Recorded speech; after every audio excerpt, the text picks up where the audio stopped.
Hello everyone, this is doctor same. अच्छा जी, आज हम पढ़ रहे हैं एक्ट्रोपियन। एक्ट्रोपियन कौन सी कंडीशन है जिसमें हमारे पास आईलिड मार्जिन जो होता है वो इवर्ट हो जाता है अवे फ्रॉम द आई बाल। अच्छा जी, अगर टूवर्ड द आई बाल हो, अवे की जगह अगर हमारे पास टूवर्ड हो तो फिर ये एंट्रोपियन होगा, जो हमारा लास्ट लेक्चर रहा है। आज हम पढ़ रहे हैं एक्ट्रोपियन, जिसमें देखिए जी ये जो आईलिड मार्जिन है it is moving away away from the eyeball. देखिए जी, इन पिक्चर से आप लोग को इजीली आप लोग को पता चल जा सकता है। देखें, दिस इज वेरी सीवियर, जिसमें बहुत ज़्यादा हो गया है, इसमें ऊपर की तरफ गया हुआ है। सो जिस तरह अगर हमारे पास कभी भी eyelid margin away from the eyeball चला जाता है उसको हम एक्ट्रोपियन कहते हैं। अच्छा जी, अब हमारे पास एक्ट्रोपियन जो है ये तो कंजेनिटल भी हो सकता है पैदाइशी तौर पर, या हमारे पास एक्वायर्ड भी हो सकता है। अब एक्वायर्ड में क्या है, जिसमें हमारे पास सिनाइल या इन्वोल्यूशनल जो एज के साथ होता है, सिकाट्रिशियल जो किसी स्कारिंग की वजह से हो जाता है, और थर्ड पैरालिटिक यानी कि हमारे पास अगर फेशियल नर्व में कोई भी मसला आ जाता है उसी वजह से। तो अब हम एक एक को डिटेल से पढ़ लेते हैं। अच्छा जी, the first one is senile या इन्वोल्यूशनल, इसको हम कहते हैं, और इसमें क्या होता है ये एज रिलेटेड है। देखिए जी, it is the commonest variety, सबसे ज़्यादा कौन सा होता है वो हमारे पास एज रिलेटेड ये प्रॉब्लम ज़्यादा जाता है। और जो एज रिलेटेड होता है वो हमारे पास कौन सी आईलिड में ज़्यादा होते हैं, लोअर आईलिड जो है वो बहुत ज़्यादा सफ़र होता है एज के साथ साथ। अब एज के साथ ऐसा क्या हो जाता है, देखिए जी हमारे पास एज रिलेटेड एट्रोपिक चेंजेस आती है कनेक्टिव टिश्यू के अंदर। देखिए ये हमारे पास यहाँ जो कनेक्टिव टिश्यू है आईलिड के अंदर, तो वो हमारे पास उसमें एट्रोपिक चेंजेस आ जाती हैं, जिसकी वजह से वो लेग्स कर जाते हैं, मतलब लेग्जिटी आ जाती है, वो अपना टोन जो है वो लॉस कर देते हैं। इसके अलावा यहाँ पर जो ऑर्बिकुलरिस अकुलाई मसल है उसका भी टोन लॉस हो जाता है। जब palpebral part of the orbicularis अकुलाई का टोन यहाँ पर लॉस हो गया तो ये नीचे की तरफ गिर जाता है, और इस कंडीशन को हम क्या कहते हैं, दिस इज एक्चुअली सिनाइल या इन्वोल्यूशनल एक्ट्रोपियन। बस ये वर्ड जो है ये याद रखें, हमारे पास सिनाइल कॉमनेस्ट है, लोअर आईलिड में पेशेंट आएंगे, और एज रिलेटेड एट्रोपिक चेंजेस आती हैं कनेक्टिव टिश्यू के अंदर। अब देखिए सिकाट्रिशियल क्या मुराद, मैंने आप लोग को पहले बता दिया था, इसमें हमारे पास स्कारिंग हो जाती है। अब स्कारिंग की वजह से किसी भी स्कारिंग हैज़ मेनी रीजन, बहुत ज़्यादा रीजन हो सकती है स्कारिंग के, लेकिन जब भी स्कारिंग होगी तो उसी वजह से भी हो सकती है। देखिए जी, अगर हमारे पास यहाँ पर देखिए यहाँ पर आईलिड मार्जिन पर यहाँ पर स्कारिंग हुई है, स्कारिंग की वजह से वो क्या कर रहा है, इसको पुल कर रहा है, पुल बैक कर रहा है। स्कार क्या होता है, बड़ा सख्त सा होता है, तो वो हमारे पास जो आईलिड है उसको अपरली वो पुल कर रहा है। देखिए ये स्कार जो है उसको पुल कर रहा है। तो जब ये स्कार हमारे पास आईलिड मार्जिन को अवे फ्रॉम द ग्लोब उसको पुल करते हैं तो उसको हम सिकेट्रिशियल एक्ट्रोपियन कहते हैं। और इसके और रीजंस क्या है, स्कारिंग क्यों होती है, केमिकल इंजरी हो सकती है, ट्रॉमा हो सकती है, लेसिरेटिंग इंजरी, या मेडिकेशन जो हमारे पास डर्माटाइटिस काज करती हैं उसी वजह से भी हो सकती है। अच्छा जी, the next one is paralytic या पेशियल नर्व पाल्सी एक्ट्रोपियन। इसमें हमारे पास देखिए जी यहाँ पर जो ऑर्बिकुलरिस एक्युलाई मसल होता है आईलिड के अंदर, देखिए जी ये एक पेशेंट है, ये देखिए ये हमारे पास यहाँ पर ऑर्बिकुलरिस एक्युलाई मसल है, उसको कौन सप्लाई कर रहा है, फेशियल नर्व उसको सप्लाई कर रहा है। अगर फेशियल नर्व का डिफेक्ट आएगा, जाहिर बात है ऑर्बिकुलरिस एक्युलाई जो है वो अपना टोन मेंटेन नहीं कर सकेगी और वो ऐसे नीचे गिर जाएगी, जिसकी वजह से क्या हो जाएगा, एक एक्ट्रोपियन हो जाएगा। साथ साथ में ये पेशेंट जो है इसमें और भी बहुत सारी आप लोग को निशानात मिल जाते हैं। जिस तरह देखिए इस तरफ पे आप लोगों को एक फोल्ड नज़र आ रहा है, इसको हम कहते हैं नेजोलेबियल फोल्ड। लेकिन देखो जिस तरफ एक्ट्रोपियन हुआ है, आईलिड मार्जिन जो है इवर्ट हो चुका है, वहां पर हमारे पास नेजोलेबियल फोल्ड जो है वो भी लॉस हो चुका है। सो अगर फेशियल नर्व की वजह से हो तो आईलिड गिरने के साथ साथ नेजोलेबियल फोल्ड जो है वो भी गायब हो जाएगा, वो भी लॉस हो जाएगा। सो ऑर्बिकुलरिस एक्युलाई का अगर पावर लॉस हुआ है, टोन लॉस हुआ है because of nerve, because of facial nerve, तो साथ साथ में यहाँ पर जो नेजियल लेवल फोल्ड है वो भी गायब हो जाएगा। अच्छा जी, नेक्स्ट हमारे पास है कॉन्जेनिटल। ये देखिए ये कॉन्जेनिटल हुई है, ये डिफॉर्मिटी ऑफ द आईलिड की वजह से हो जाती है। अगर डेवलपमेंटल डिफॉर्मिटी है आईलिड के अंदर तो थोड़ा सा आप लोग देख रहे हैं ना, इसका आपको पूरे का पूरा वो नज़र आ रहा है, जो लेंस है, और साथ साथ में ये बिल्कुल ब्लैक ऑफ द उसकी फुल नज़र आ रही है। ये नॉर्मली फुल नज़र नहीं आती, थोड़ा सा एक्ट्रोपियन हुआ है इस तरफ भी और इस तरफ भी, आईलिड जो है वो इवर्ट हो चुकी हैं। रेयर बाइलेटरल कंडीशन है, देखिए जी ये बड़ी रेयर कंडीशन होती है। अच्छा जी, now we are moving toward the clinical features कि आप लोग के पास पेशेंट जो है वो किस हालत में आता है। देखिए जी हमारे पास जितनी भी सिम्टम्स है ये क्यों इसमें अपीयर हो रहे हैं। देखिए सबसे पहले तो आप ये बात समझें कि पेशेंट जो है उसमें सिम्टम अपीयर को क्यों हो रहे हैं। सबसे पहले बात ये ना कि हमारे पास जो लोअर बल्बर और जो पल्पेब्रल कंजक्टिवा है वो एक्सपोज हो चुके हैं। देखिए जी अगर ये इस तरह अवे आ रहा है, ग्लोब एक्सपोज हो रहा है, तो ग्लोब पे क्या है आप लोग के पास, लोअर बल्बर और पल्पेब्रल कंजक्टिवा है, तो वो एक्सपोज हो जाएगा। दूसरी बात आप ये देखें कि loss of contact of the lower punctum with the tear film and loss of support to the tear film. देखिए जी अगर ये आ रहा है इस तरह इवर्ट कर रहा है तो यहाँ पर हमारे पास जो टीयर्स हैं, अच्छा जी ग्लोब के ऊपर, उसको सपोर्ट नहीं मिल रहा और वो इस तरह नीचे आना शुरू हो जाएगी, उसको सपोर्ट नहीं मिल रहा। दूसरी बात आप लोग देखें, जो हमारे पास नॉर्मली जो ड्रेनेज सिस्टम है ना, तो ये आप लोग का पंक्टम है, देखें ये आप लोग का पंक्टम है, ये आप लोग का पंक्टम है। अब देखिए ये इवर्ट हो चुका है, इवर्ट, तो जो यहाँ पर जो टीयर है वो इसमें ड्रेन नहीं हो सकती, देखिए जी इसमें ड्रेन नहीं हो सकती, ना इसमें ड्रेन हो सकती है, तो क्योंकि ये इवर्ट हो चुके हैं नॉर्मल। अब टीयर चूंकि इसमें वो नहीं हो सकती, ड्रेन नहीं हो सकती, तो अब टीयर जो है इस तरह नीचे आना शुरू हो जाएगा। तो पंक्टम जो है पंक्टम, उसके साथ भी टीयर का एसोसिएशन जो है वो कट ऑफ हो चुका है। तो देखिए यही चीज़ यहाँ पर एक्सप्लेन की है कि हमारे पास contact of the lower punctum with the tear film जो है वो लॉस हो चुकी है, loss of contact of the lower punctum with the tear film and loss of support to the tear film, support भी लॉस हो चुकी है, तो इसलिए वो नीचे बहते हैं। अब देखें सिम्टम क्या है, नंबर फर्स्ट इपीपोरा। इपीपोरा के हमारे पास जो टीयर बेयर है, देखिए जी ये जो टीयर बेयर है इसको इपीपोरा कहते हैं। ये हमारे पास विदाउट क्राइंग, ऐसा नहीं है कि बंदा रोता है ना तो वो तो नॉर्मल होता है, लेकिन ये बंदा रोता भी नहीं है तब भी उसके टीयर जो है नीचे की तरफ आते हैं और इसको हम इपीपोरा कहते हैं। दूसरा आप लोग देखिए क्रॉनिक कंजक्टिवाइटिस, देखिए बार बार ये कंजक्टिवा जो है अगर ये इवर्ट हो चुका है ना, जिस तरह यहाँ पर आप लोग को लास्ट डायग्राम में मैंने एक बंदा दिखाया, देखिए जी ये अब इसका जो कंजक्टिवा है, देखिए ये क्या है, ये जो ग्लोब के ऊपर जो कंजक्टिवा है इसको हम कहते हैं बल्बर कंजक्टिवा, और जो यहाँ पर है इसको हम पल्पेब्रल कंजक्टिवा।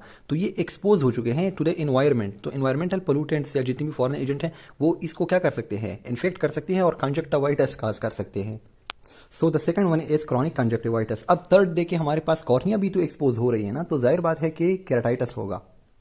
देखिए जी एक्सपोजर केराटाइटिस, एक्सपोजर केराटाइटिस क्यों हो रहा है, एक तो इसके ऊपर जो टीयर फिल्म नॉर्मली कॉर्निया के ऊपर होता है ना वो नहीं है, क्योंकि टीयर जो है वो नीचे की तरफ आ रही है, नीचे की तरफ, तो अब टीयर इसके ऊपर नहीं है, अनस्टेबल टीयर फिल्म है, तो इसी वजह से हमारे पास कॉर्निया की इन्फेक्शन होती है और उसकी अल्सरेशन भी हो सकती है, कॉर्नियल अल्सरेशन भी हो सकती है। सो एक्सपोजर केराटाइटिस, इसके अलावा जो है इसीज में एंडर्माटाइटिस भी हो सकती है ड्यू टू प्रोलॉन्ग इपीपोरा। देखिए जी ये बार बार आ रहे हैं ये सारे केस कुछ, तो इपीपोरा और इसीज में भी हो सकती है टीयर लॉस की वजह से। अच्छा जी अब हमारे पास एक्ट्रोपियन जो है इसके ग्रेड है कि पेशेंट जो है वो किस ग्रेड में है, मतलब how much everted the eyelid margins are. तो अब हम यही चीज़ देख लेते हैं, उसमें हमारे पास 3 ग्रेड है। Punctum is everted only, grade 1, देखिए जी ये जो है ये ग्रेड 1 है। ग्रेड 1 में आप लोगों के पास क्या होगा कि ये जो पंक्टम है, देखिए जी ये जो पंक्टम है ये है, आप लोग अगर अपने बुक डायग्राम में देखेंगे, hope you will get it, लेकिन यहाँ पर आप लोग को इतना क्लियरली नज़र नहीं आएगा, इसमें इसके अंदर जो है केविटी है, ठीक है। अब ये जो है ये इवर्ट हो चुके हैं, नॉर्मली ये अंदर की तरफ होते आप लोग को इतना क्लियरली नज़र नहीं आते, ठीक हो गया। लेकिन अगर ये आई लिड मार्जिन इवर्ट कर रहा है अवे फ्रॉम द ग्लोब, तो ये आप लोगों के पास क्या हो जाएंगे, ये पंक्टम जो है वो नॉर्मल से ज़्यादा एक्सपोज हो जाएंगे। सो पंक्टम जो है वो इवर्ट हो, only and only punctum exert हो, तो इसको ग्रेड 1 कहते हैं, ठीक हो गया। अब ग्रेड 2 क्या है, ग्रेड 2 में आप लोगों के पास लिड मार्जिन तो इवर्ट होगा ही, लेकिन पल्पेब्रल कंजक्टिवा आप लोग को नजर आएगा। अच्छा जी इस डायग्राम में आप लोगों को ग्रेड 2 एक्ट्रोपियन नजर आ रहा है, this one is grade 2 ectropion. इसमें क्या है देखिए जी, फर्स्ट में क्या था, फर्स्ट में आप लोग को just only and only punctum नजर आ रहा था।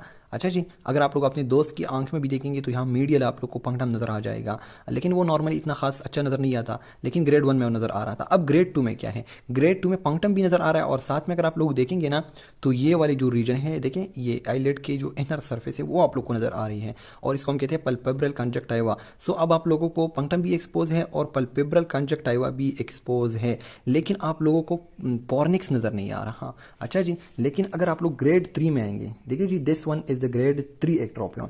ग्रेड 3 में आप लोग को पंक्टम भी नजर आता है, साथ साथ में देखिए जी ये जो पल्पेब्रल कंजक्टिवा है ये भी नजर आ रहा है, और पोर्निक्स भी नजर आता है। पोर्निक्स क्या है, पोर्निक्स देखिए जी ये जो पल्पेब्रल कंजक्टिवा और ग्लोब के दरमियान जो लकीर सी आप लोग को नजर आ रही है ना, ये वाली रीजन, ये देखे ये वाली region, this one is your पोर्निक्स।